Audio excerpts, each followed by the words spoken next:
नमस्कार, मी दैनिक बुलनशक्ती मुख्य संपादक रामेश्वर शिवाजी दरेकर. आपलं बोल बिंदास बोल भाग क्रमांक 11 मध्ये मी सहर्ष स्वागत करतो. आज आम्ही आलेलो आहोत छत्रपती संभाजीनगर शहराचे वादग्रस्त, लाचखोर आणि भ्रष्ट मनपा आयुक्त जी श्रीकांत यांच्या निवासस्थानापाशी. माझ्या पाठीमागे बघत आहात हे आहे महानगरपालिका आयुक्त जी श्रीकांत यांचं निवासस्थान आहे. आणि या निवासस्थानाचं जे अतिक्रमण आहे हे स्वतः तोडायला तयार नाही आहे. दुसऱ्याला कायद्याचा धाक दाखवून मोठी माया जमवणारे हे श्रीकांत वादाच्या भोवऱ्यात सापडलेले आहेत. आणि दैनिक बुलनशक्तीच्या माध्यमातून सडेतोडपणे या श्रीकांत यांची पोलखोल केली जात आहे. आणि अतिक्रमण अतिरिक्त आयुक्त संतोष वाहुळ यांची पोलखोल केली जात आहे. हा आपण बघू शकता, हा जो बंगला आहे आलिशान बांधण्यात आलेला आहे आणि करोडो रुपये खर्च श्रीकांत यांच्या काळामध्ये त्यांनी या डागडुगीवर केलेला आहे. हा बंगला आहे, बघू शकता आपण पूर्ण मध्ये पण बघू शकता हा बंगला आहे पूर्ण. आणि या बंगल्याचं जे काही रोड आहे हा लागत या विभागीय आयुक्त कार्यालयापासून आणि हर्सुल टी पॉईंटपासून ते रेल्वे स्टेशनपर्यंत जाणारा हा रोड आहे. हा रोडचं जे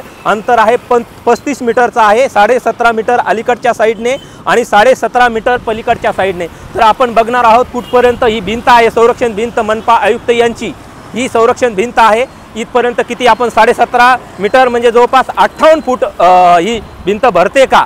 जर 58 फूट नाही भरली इथपर्यंत कुठपर्यंत भरते याचं सगळं अतिक्रमण तोडल्या गेलं पाहिजे. कारण की कायदा हा सगळ्यासाठी समान आहे आणि कायदा फक्त सर्वसामान्यांना लागू नको व्हायला, हाच आमचा विषय आहे महत्त्वाचा.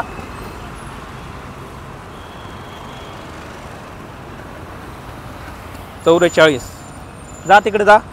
46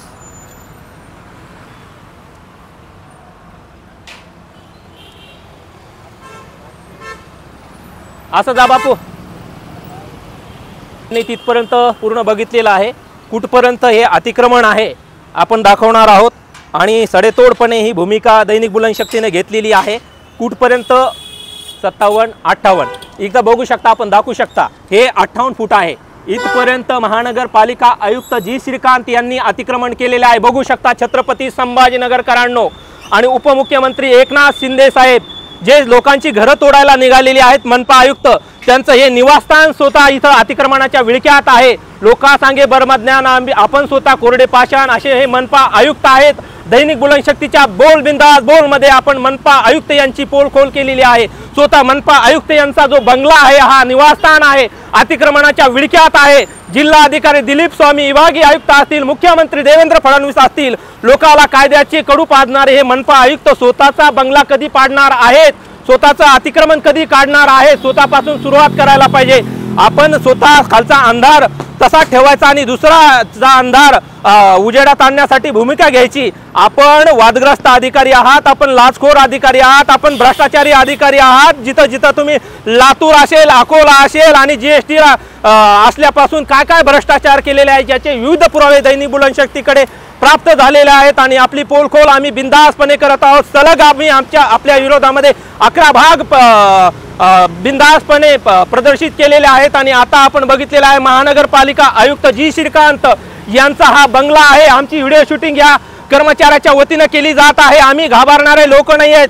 जनतेच्या हितासाठी, जनतेच्या संरक्षणासाठी जर आमचा जीव गेला तरी चालेल, आम्हाला कारागृहात जांभलं तरी चालेल, परंतु दैनिक बुलनशक्तीचा आवाज आम्ही जरासाही कमी होऊ देणार नाही आहेत. आम्ही मागच्या 10व्या भागामध्ये छत्रपती संभाजीनगर जिल्हाधिकाऱ्यांचं निवासस्थान असेल तेही दाखवण्याचा प्रयत्न केलेला आहे. आणि आता महानगरपालिका आयुक्त जी श्रीकांत यांचं निवासस्थान हे पाडल्या गेलं पाहिजे का? छत्रपती संभाजीनगरकरांनो कमेंटमध्ये व्यक्त व्हा.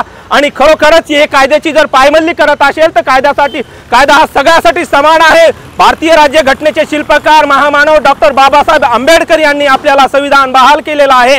त्या कायद्याचा तंतोतंत पालन हे प्रत्येकाने केलं पाहिजे. खुर्ची ही श्रीकांत यांच्या बापाची नाही आहे, कायदा हा त्यांच्या बापाचा नाही आहे. कायदा हा डॉक्टर बाबासाहेब आंबेडकर यांनी आपल्याला बहाल केलेला आहे. ते आमचे बाप आहेत आणि त्यांनी कायदा दिलेला आहे आणि त्याचा कायद्याचा अंमल प्रत्येक नागरिकाने, प्रत्येक अधिकाऱ्याने योग्य त्या पद्धतीने केला पाहिजे.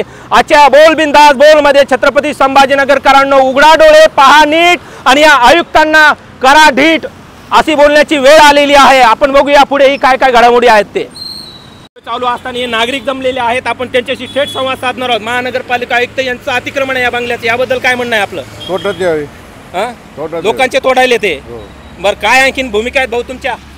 शहरामध्ये फक्त गोरगरिबाची घरे पाडण्यात येत आहे, श्रीमंताची घरं पाडण्यात येत नाही आणि खूप मोठा घोटाळा दिसतो आहे. आणि अतिक्रम कोणाचेही कोणाचंही फुकट घेऊ नये, मोबदला द्यावा गरिबाला आणि कायद्याच्या अंमलबजावणी करूनच काम करावं, गुंडगिरीसारखं काम करू नये शहरामध्ये, हीच आपलं म्हणणं आहे. अगदी बरोबर आहे. आणखीन आपण दाखवणार आहोत ही भिंत आहे, संरक्षण कमीत कमी अर्धा किलोमीटर पर्यंत ही भिंत आहे.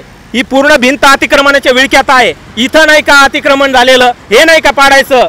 बघा तुम्ही, ही पूर्ण इथून तिथून विभागीय आयुक्त कार्यालयापर्यंत ही भिंत पडली पाहिजे. मनपा आयुक्त यांचं निवासस्थान पडलं पाहिजे.